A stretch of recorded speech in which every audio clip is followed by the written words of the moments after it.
So I just want you guys to introduce yourselves and tell me who you are and what you do. Well, I'm Marcy, and this is John, and we run Cascadia Creamery, and it's been a passion and a source of all of our efforts for the past, decade. Call it a decade. So yeah, it's fun. It's always new and interesting, and especially with this latest twist, the COVID twist, it's been a real interesting road. Yeah, I'm sure. So tell me about your business before COVID. So cheesemakers, obviously. Yeah. So we are what we consider small. We have distribution in the Northwest, in California, like San Francisco, Northern California, and then also a little into LA and San Diego. We also have distribution out in New York, New Jersey. And so we have a few kind of favorite fans that are in, elsewhere in Minneapolis and Sioux Falls, South Dakota. But other than that, we don't really have any distribution. So that's kind of where our map is. And we have 5 core employees, including us, or actually not including us, 7 total. 2 cheesemakers, 2 entrepreneurs, a helper, and then John and I. We just every week is kind of a new experience, whether we're making batches of cheese, whether it's 1 batch or 2 batches a week. John, you can jump in at any point. He's Mr. Silent over here. I answer questions. Yeah. We specialize in aged raw milk cheeses, and we age our cheese in a lava tube cave system. We use natural cave air, and it's part of our geography up here, and part of the history is that it was a dairying valley since people even settled up here, right at the base of Mount Adams. So it's kind of we're at elevation. It's still early spring here, but we have had the pleasure of working with a 4th generation family dairy from our beginning.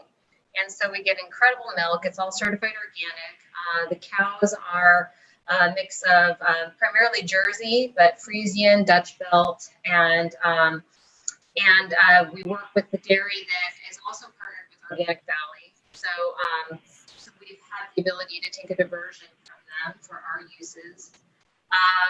And then the other unique thing about our cheeses is that, they're all natural rinded raw milk cheeses. So they're all over 60 days. And we've got a natural rinded blue, glacier blue. We've got Sleeping Beauty, a natural rinded tone. We've got a wash rind, sawtooth. We also make seasonally another wash rind called Solilo. And we have what we call an aged bloomy rind. It's like a Carfilly style, but it's cloud cap. And we do experiment with fun seasonal projects. So we'll occasionally have something different, like we had Alpenglow that we released that was it was washed in certified organic cider from Alpenfire Cider out of Port Townsend, Washington. So it was a nice local collaboration.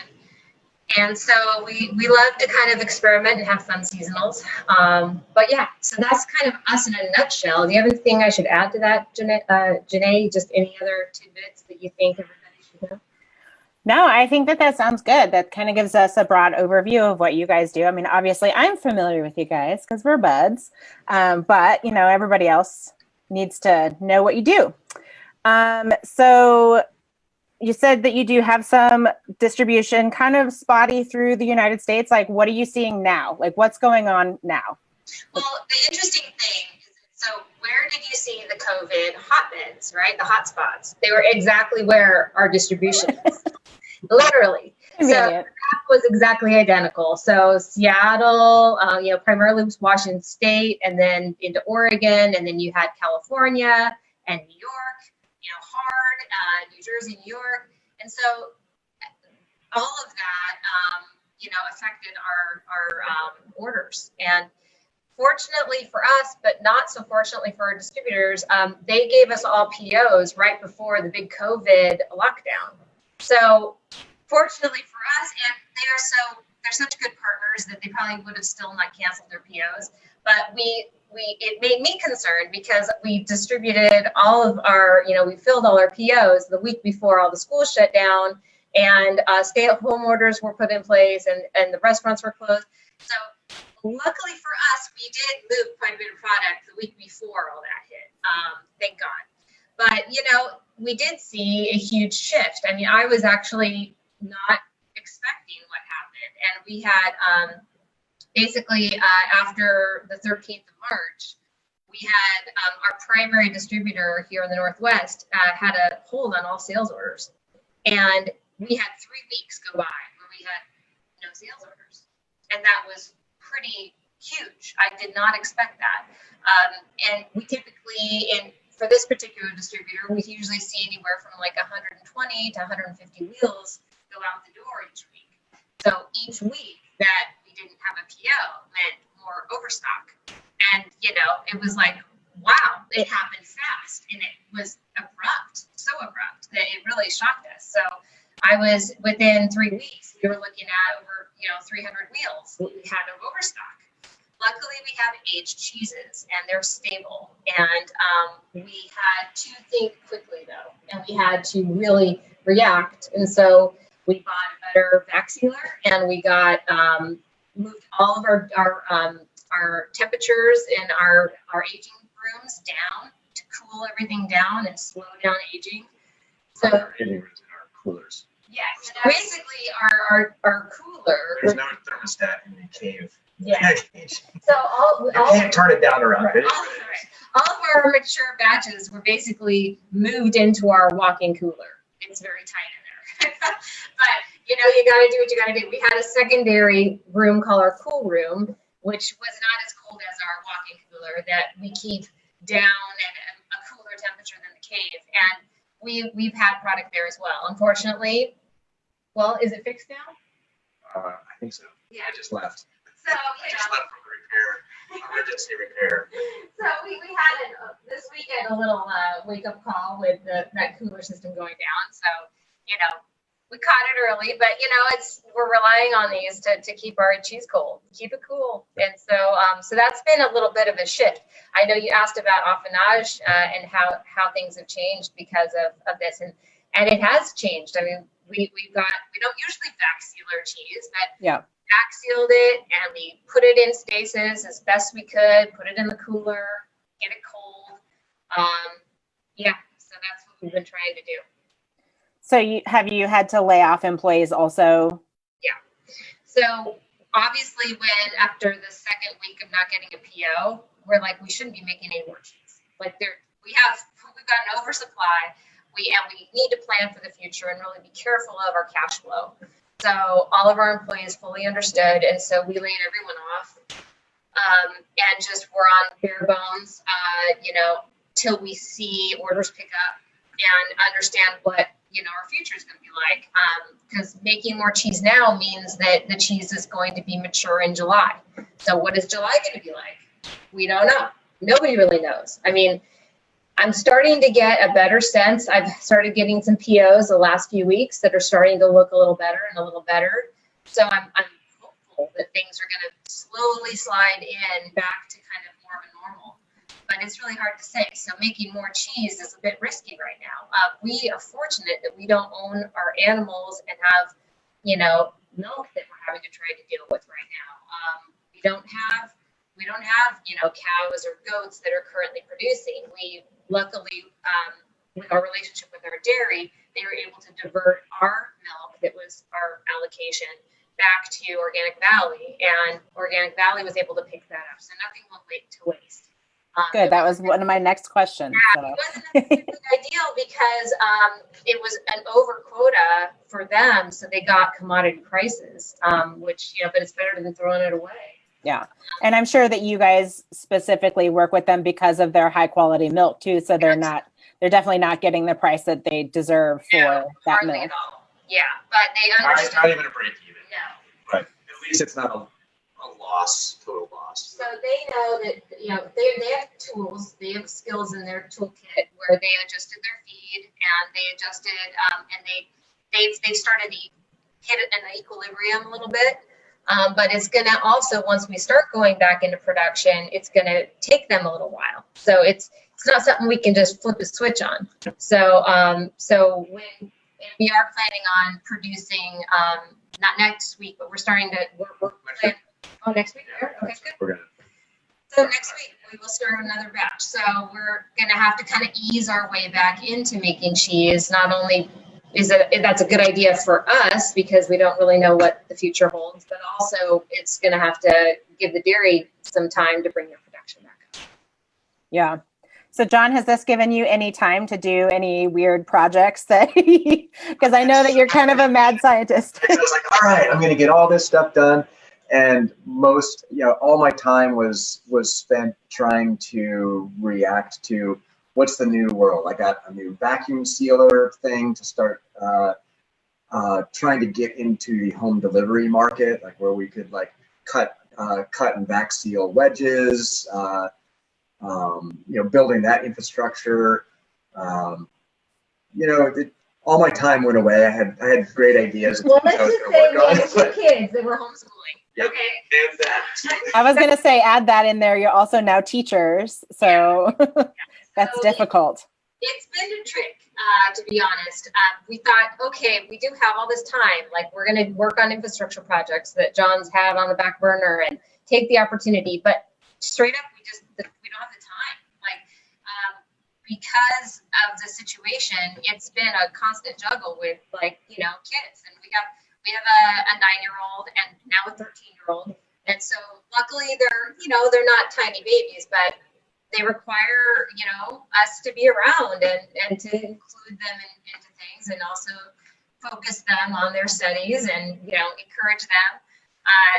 My 9-year-old, I guess now, my 9-year-old told me 2 weeks ago, she said, Mama, I don't really like homeschool. And I'm like, oh no.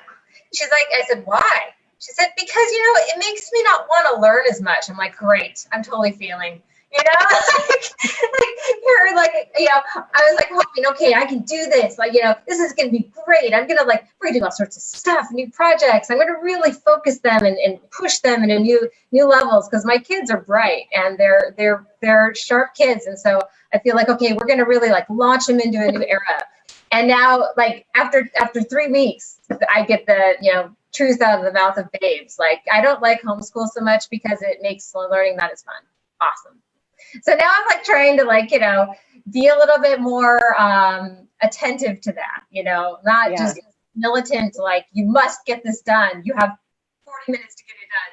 But let's make it exciting. Let's make it fun, while I'm working on my emails and trying to get new sales, and so I've been working, to be honest, harder the last 4 weeks than I have ever in the last 3 years, because I've been working, helping the kids during the day, and then desperately reaching out for new sales avenues during the, when I have a slice of time, and doing my bookkeeping at 11 o'clock at night, and trying to manage all the unemployment, claims and the mountain of paperwork that required for all my employees. So it's surprising how much work, how much time, and this juggle has been. So it's been exhausting.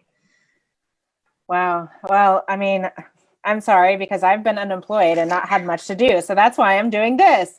I really appreciate you guys taking the time out to talk to me, because I know that even without having your own animals, this is such a beast, because there really is no telling what can possibly happen. So it's eye-opening for me to kind of see, I just, for the longest time, we thought, we can weather storms. We have aged cheese. We've got a steady customer base, and we're, if there was some natural, economic, downturn this way or that, I really just never felt like we would get affected so abruptly by anything. And this was a whole new ball of wax. It caught us so off guard, as with all other creameries.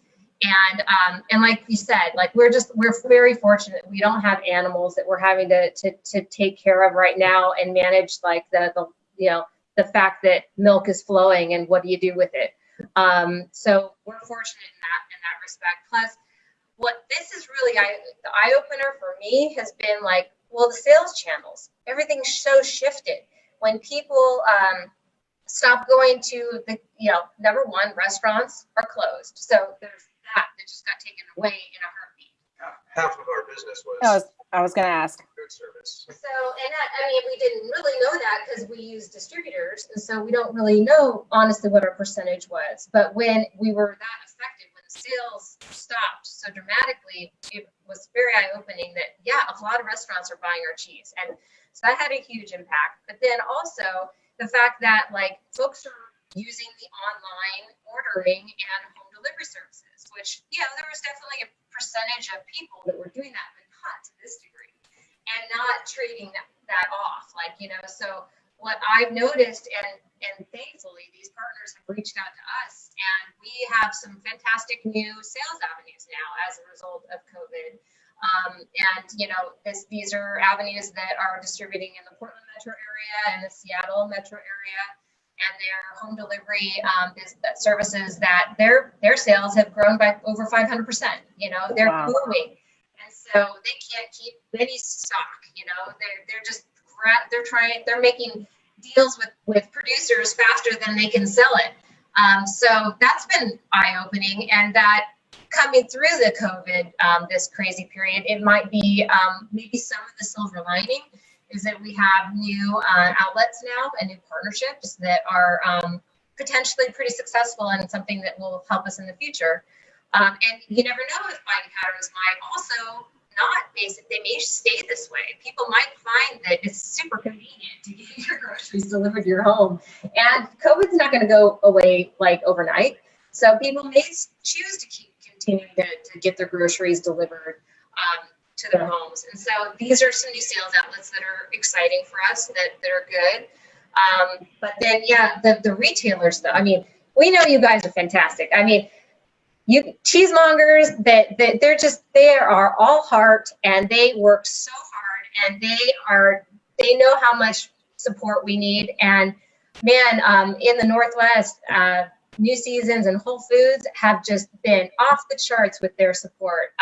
They have worked so tirelessly to just, promotions and product placement and, really directly encouraging their buyers to buy local, or their customers to buy local and share the story and why it's so important.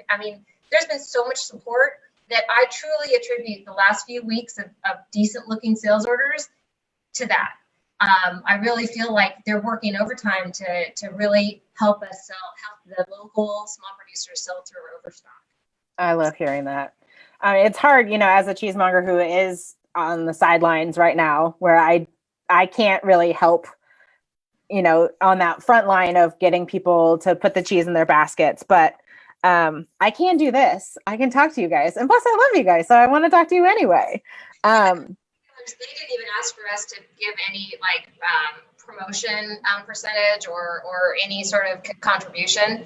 And these promos that they did for local producers were the lowest I've ever seen anywhere. They were giving customers 20% off, and buy BOGO, buy one, get one free.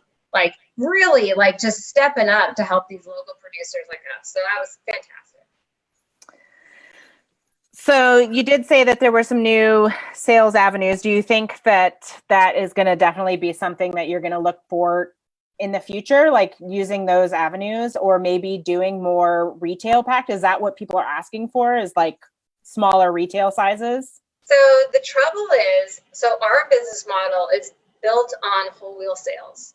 That's really, we're small, we don't have fancy equipment, we can't afford it, and we don't have a lot of staff to cut and wrap.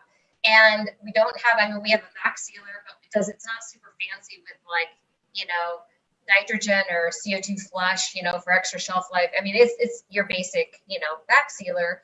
And so we really don't have the capacity to switch gears into a cut and wrap, 8-ounce wedges. And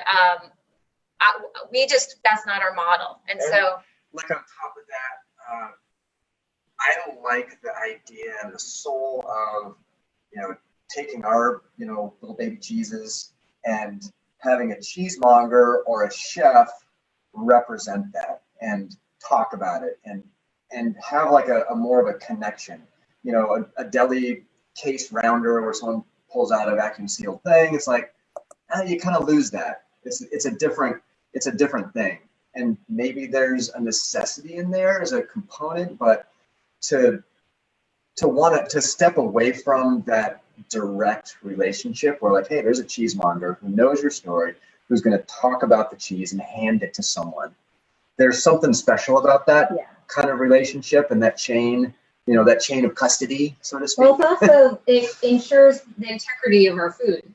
Our cheese is a living food. It is craft. It is not something I want in a back sealed bag for 3 weeks. I really don't.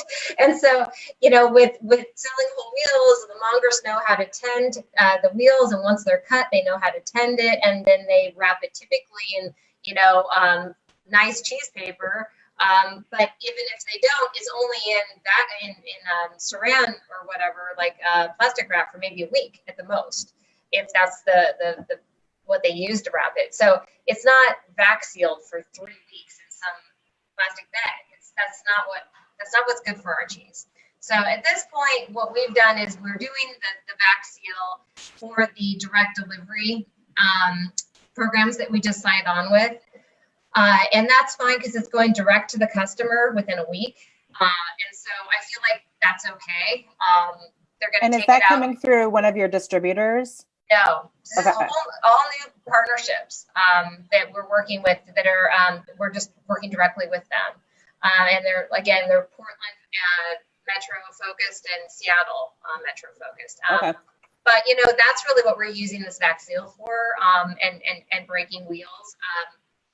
That's our limit to that capacity. We wouldn't be able to, nor would we be interested in trying to do cut and wrap case packs. It's just not. Well, I've also been to your space too, and it's not like you guys have a ton of space to have an entire shipping department. And I've chatted with you before in other occasions where shipping is like one of the hardest parts of the job. Like it's really difficult to maintain that level of shipping for across the country, and then also small packages. It's a drain on your resources. That's huge. Yeah, your employees are, I'll never do direct. We have not put a direct sales page on our website for a reason. It's not our model. It's so time intensive and labor intensive to package and ship direct. Individual sales. I have when people have contacted me directly through our contact page on our site. I have done some this month where if someone and it has to work for me, it has to be worth my time. So basically, I appreciate folks that want to support us and come and buy direct. So I've been really thankful for that support, and I've made it work for them. So if they buy a whole wheel, or if they buy we call it a 4-cheese sampler, a pound of each style. Typically, that's enough weight to ship it direct within the local Northwest region. That we can offer free shipping, and they can buy, the volume that we need to make that sale worthwhile to us. And so I have done a handful of those sales, but it's not something I'm really advertising. It's just, again, it takes a lot of time. Yeah. Time to pack it and ship it, and it's just not what we're tooled up for. So I got this question when I posed this on a few different cheese sites on Facebook and whatnot, and there are some people out there that are just starting to get their cheese businesses up and running right now.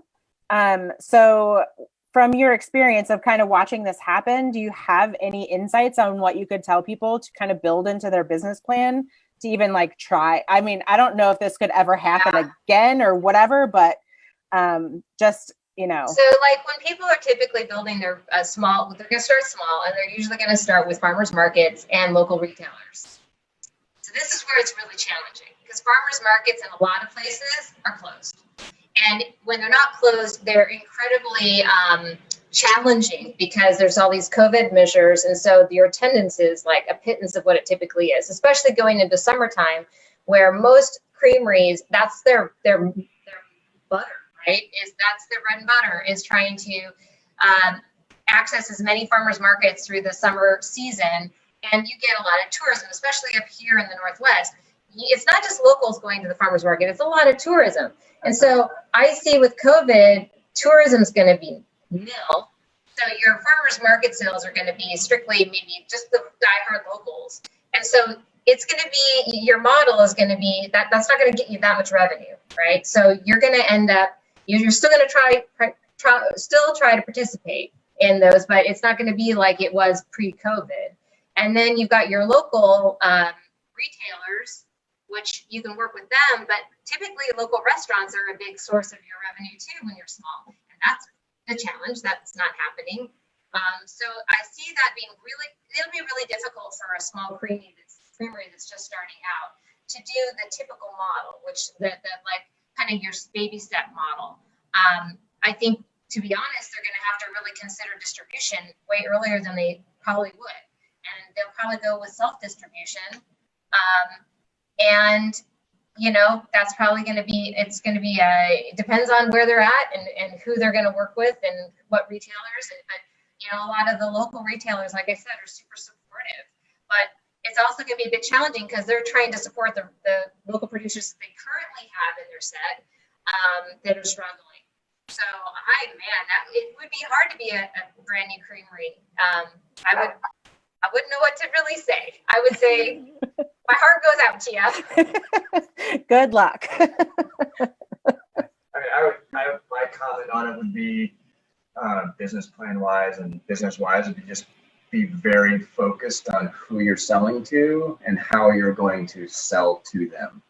Because it's easy to get kind of distracted and fiddle around with different things. I think someone starting out would need to be like very clear and be right in on one thing. Like, I am going to sell to online retail, or I'm going to sell, and whatever it is, be really drill down on something. The flip side, I think that's a good way to go right now, because there's really no telling. So I think honestly, the online, like, that's been the big eye opener for me in the last 3 weeks, is just the potential for the online home delivery programs out there. So all that said, what I just said, I would probably focus 110% on partnerships with those operations, because they are flying. There's so much business right now. They're like I said, over 500% growth in the last couple weeks, and so that's where the opportunity is. Yeah, it's partnering with them and getting on their website as one of their cheese offerings, and that would be the best bet. Yeah, because I was in one of my committees, I have someone who is from Zingerman's Mail Order, and they said that they are like 3 weeks backed up in terms of orders. Mm-hmm. So I believe it. Out for like home deliveries, which is wild, because they've always been busy, because Zingerman's is kind of like the standhold of like the places you order your stuff from, but like 3 weeks out is kind of a big deal. Mm-hmm. So just to kind of finish things up a little bit, I love it because I sent you the questions ahead of time and you basically answered them without me having to ask them. You're such a good study, Marcy. I love it.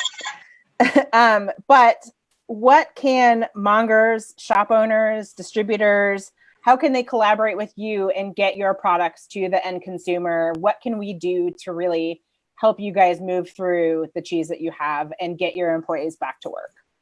Well, I just have to say, you guys already are doing it. I mean, you're knowing where we're at. You're understanding the situation that we're in, and you're immediately like saying, hey, what can we do to help? And that's selling the cheese, getting whatever customers coming in, getting them to really focus their energies and their buying habits on local producers. Because if you're small, you're not going to weather the storm as easily as a big guy. And if you're small, a lot of times you're farmstead and you've got a bigger problem, right? So as much as I, say support us, I say especially Farmstead. Like, you know, those Farmstead cheesemakers, they need so much help right now. And so knowing that, putting, you know, getting out there, grabbing your customer and saying, hey, check these guys out. These guys are local. And also, and I know you guys all do this, but explaining the reason why it's important. Like, hey, if we don't support these guys, they will go out of business and you won't have locally made artisan cheese. Like, do you want that? No, nobody wants that. So you want this cheese to stick around, you need to buy it right now. So you guys are always doing that. You've always been so great at that. But also just like, you know, sharing the story, letting people know how COVID's impacted the creameries. And a lot of people are oblivious to that. You know, they just don't, they are affected in their world, but they don't really get how it totally shook everybody.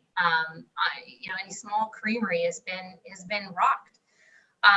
So, you know, promotions, you know, those larger retailers have already reached out fantastically, like offering, you know, discounts, and that's been terrific.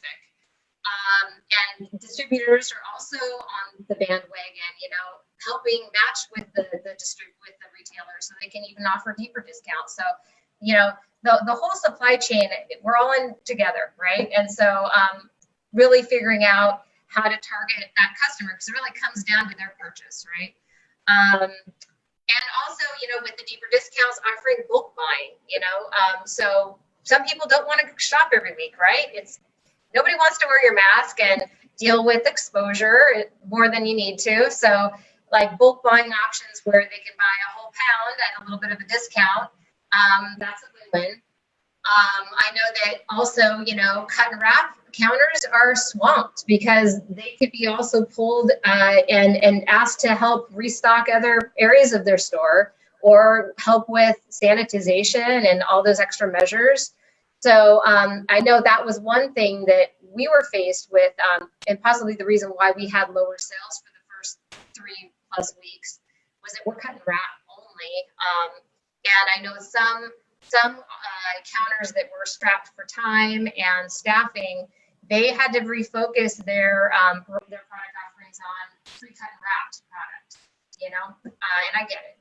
So that's one thing that's a bit, I felt like we kind of were not the easiest product to possibly put out there when staff was the shortage of staff was going on. But maybe as far as, you know, as far as that goes, just having the knowledge that our products need to be cut and wrapped. So of course it's going to take a little more of your staff time, and you know, sorry about that. But yeah, I mean, and at the same time too, we don't really honestly know either. Like, if you guys can't buy our cheese for some weird reason, like the distributor has a hold because they're trying to reduce all their inventory, but yet we have mountains of it here in the creamery, they're just not placing orders. That's something where you guys let us know, like, hey, reach out, send me an email, say, hey, by the way, this doesn't make sense why, you know, this distributor said that they were out of stock on this. Is this right? Because oftentimes it's not. And it could be that they just decided not to order anything, and they wanted to get through other stock from other makers, other producers, and you know, but that's not quite fair for, you know, the small producers that have a mountain of stock. So, so yeah, just communication, letting us know. You know, sometimes we don't have an idea of the distributor situation, and so and also letting us know like how the cheese is arriving. Like, can you get it in a week? You know, is there some weird order, you know, delay? Because they're kind of frantic too. So yeah, just communication, letting us know. Yeah, I think that's great. I adore you guys.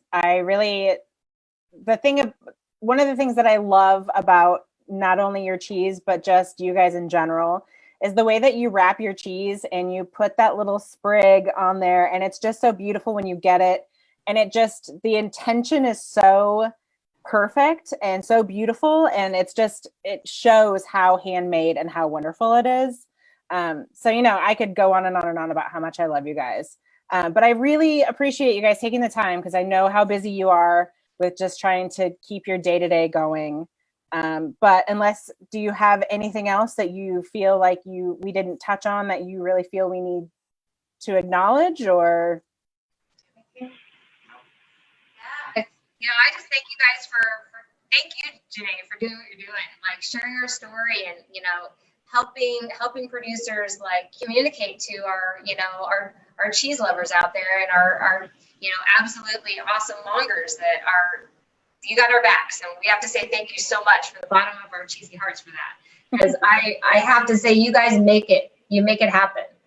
Without you guys, there's no way we could do what we do. So please extend our thank you to all of your monger friends and staff, because you guys make it happen. And this is not lip service. This is the God's truth. Without you guys and what you do, we wouldn't be able to have our creamery support our family and support our employees that we've had for over 5 years, every one of them. So we're that support and that knowledge has really given me confidence that we can get through this, because I really feel like we're in it all together, and you guys, you're gonna continue to support us, and we're gonna get through it all. And I've just had to tell that to our employees. They get a little nervous. It's like, these guys, they're terrific. This community is incredible, and they've got our backs, and we're just going to keep making really good cheese and make smart decisions, and we're gonna, it's all gonna be fine. So that's what I'm hoping of. That's all we can hope for, really. I'm glad you guys are making cheese again next week. I'm excited to hear about that, and I'm gonna check in with you guys soon and keep everybody else updated. But I want to thank everybody for joining, because this was awesome. It's the first. So we have Boxcar coming up at 2:30 today. But yeah, thanks guys for joining. Thank you. Thanks, Sinead.